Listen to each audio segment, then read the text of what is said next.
Hello दोस्तों, मैं DRX Rahul Maurya. आज की वीडियो में हम बात करने वाले हैं कि अगर किसी पेशेंट को डेंगू हो जाता है तो डॉक्टर उसका इलाज कैसे करते हैं। तो चलिए दोस्तों, देर न करते हुए हम वीडियो को स्टार्ट कर लेते हैं। देखिए, हमें यहाँ पर दो चीज़ें देखनी होती हैं कि मरीज़ में क्या क्या लक्षण है और क्या क्या सिम्टम है, और नंबर 2, मरीज़ में प्लेटलेट की कितनी संख्या है। क्योंकि डेंगू होने पर मरीज़ में प्लेटलेट की संख्या कम हो जाती है। देखिए, वैसे तो डेंगू के लिए कोई स्पेसिफिक मेडिसिन नहीं होती है, क्योंकि डेंगू एक वायरस के कारण होता है और वायरस के लिए कोई भी मेडिसिन काम नहीं करती है। लेकिन फिर भी यहाँ पर हम लक्षण के अनुसार मरीज को दवा दे देते हैं। जैसे कि मरीज को बुखार या फीवर होता है तो हम उसे पैरासीटामॉल दे देते हैं, जिससे उसका बुखार कम हो जाता है। अगर मरीज़ को उल्टी होती है यानी कि वोमिटिंग होती है तो उसे हम एमसेट वोमिट स्टॉप दे देते हैं। तो इस तरह की कुछ दवाएं यहाँ पर मरीज़ को दी जाती हैं। बहुत से लोगों को दस्त यानी कि डायरिया भी हो जाता है और ऐसे में उन्हें ओआरएस दिया जाता है। अब हम बात करने वाले हैं फ्लूइड मैनेजमेंट के बारे में कि अगर मरीज़ को कौन सा फ्लूइड दिया जा सकता है। नंबर 1 यहाँ पर ओरल रिहाइड्रेशन थेरेपी यानी कि मुंह से दिए जाने वाले तरल पदार्थ। देखिए, जब भी मरीज़ के अंदर पानी की कमी हो जाने पर, उल्टियाँ और दस्त होने पर, तो मरीज़ को ओआरएस का पाउडर दे दिया जाता है। नंबर 2, आईवी फ्लूइड, जिसे हम आम भाषा में बोतल चढ़ाना भी बोल देते हैं, बोतल चढ़ना।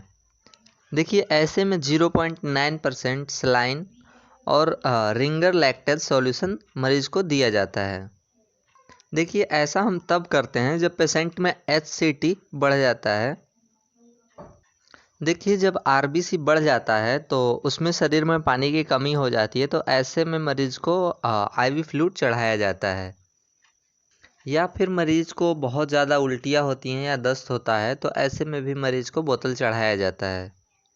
और नंबर 3 है यहाँ पर ब्लड ट्रांसफ्यूज़न यानी कि खून चढ़ाना।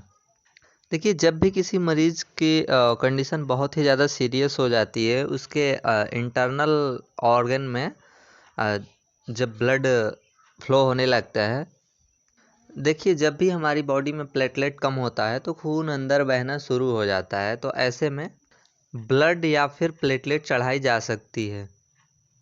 देखिए, हमने इसमें जो भी बात किया है तो इसमें मरीज़ के लक्षण को देखकर उसका ट्रीटमेंट किया जाता है। देखिए, मरीज़ का जो डेंगू है या फिर प्लेटलेट कम हुआ है उसके लिए हम नेचुरल चीज़ देते हैं, जैसे कि पपीता, गिलोय, कीवी। तो इन सब चीज़ों से मरीज़ को आराम मिलता है। अब हम जान लेते हैं कि आपका डेंगू कब सीवियर हो जाता है या फिर ऐसे कौन से लक्षण है जिसमें आपको इमरजेंसी ट्रीटमेंट का ज़रूरत होता है।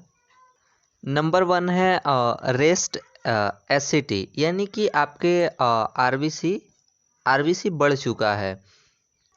नंबर 2 यहाँ पर है परसिस्टेंस वॉमिटिंग, यानी कि आपको 24 घंटे में 3 बार से ज़्यादा उल्टी आ रही है, तब भी आपको तुरंत डॉक्टर से मिलना चाहिए।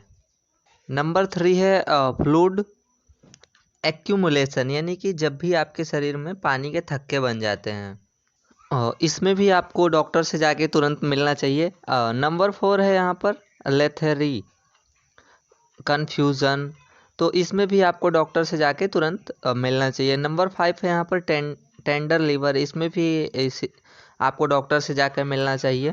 और नंबर 6 है एनी एब्डोमिनल पेन, यानी कि आपके पेट में दर्द हो रहा है तो भी आपको जाके डॉक्टर से मिलना चाहिए। नंबर 7 है म्यूकोसल ब्लीड, इसमें भी आपको जाके डॉक्टर से तुरंत मिलना चाहिए। तो दोस्तों, इसमें मैंने जो भी बताया है ये एक सिम्टोमेटिक ट्रीटमेंट है। तो अगर आपको ज़्यादा कंडीशन गड़बड़ है तो आप अपने जाके डॉक्टर से कंसल्ट करें। Thank you very much.